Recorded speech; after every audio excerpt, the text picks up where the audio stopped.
আমি এখনো বিয়ে শাদী করি নাই, চিরকুমার যাকে বলে আর কি ওইরকম অবস্থায় আছি।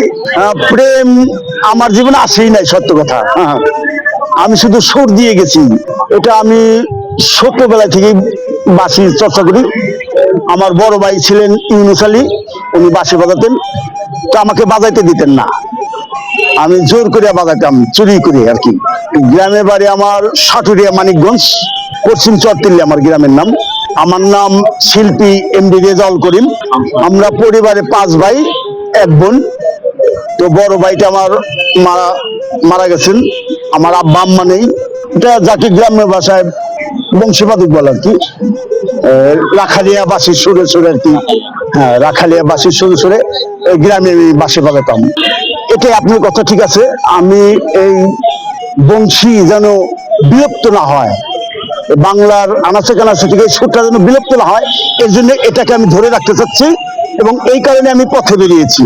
আমি সকল মানুষকে আনন্দ দিতে যাচ্ছি, আমি কোনো লোভ লালসা করতেছি না, আমি বিনা পরিশ্রমে সুর শুনিয়ে যাচ্ছি যাতে এটা বিলুপ্ত না হয়। ভবিষ্যৎ প্রজন্ম জানি জানতে পারে গ্রামের যে একটা বংশী একটা বাঁশি আছে সেটা জানি জানতে পারে ওরা, এবং ভবিষ্যতে যেন ওরা শিখতে পারে, এই কারণে আমার পথে নামা। এটা আমি ছোটবেলা থেকে বাঁশি চর্চা করি। আমার বড় ভাই ছিলেন ইউনুস আলী, উনি বাঁশি বাজাতেন, তো আমাকে বাজাইতে দিতেন না, আমি জোর করে বাজাইতাম, চুরি করে আর কি।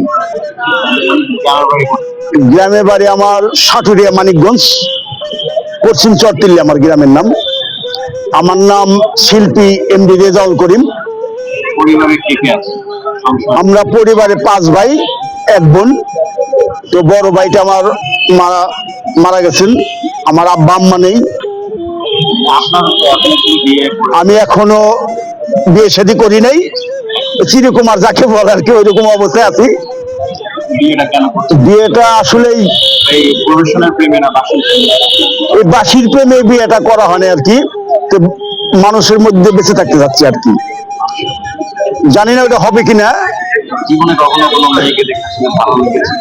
প্রেম আমার জীবনে আসেই নাই, সত্য কথা।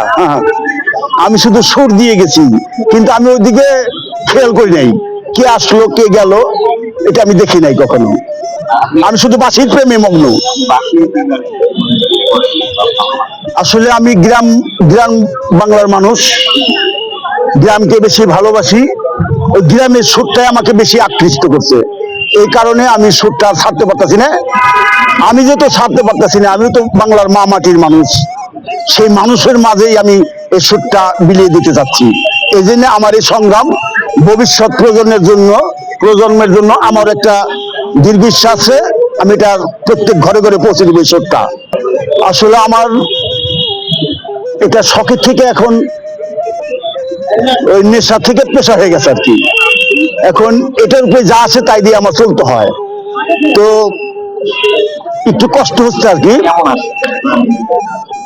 এখন মোটামুটি প্রোগ্রাম একটু কমই আর কি। আমাদের একটা সিজন আছে, শীতের সিজনে প্রোগ্রাম একটু বেশি হয়, আর 6 মাস আমরা একটা না শীতের সিজনে প্রোগ্রাম করি। শীতের পরে থেকে একটু ডাল সিজন আর কি, মানে একটু প্রোগ্রাম কম। এই প্রোগ্রাম কমের কারণে আমি পাশাপাশি বিজনেস বেছে নিছি, বিজনেসের পাশাপাশি প্রোগ্রাম করি এখন।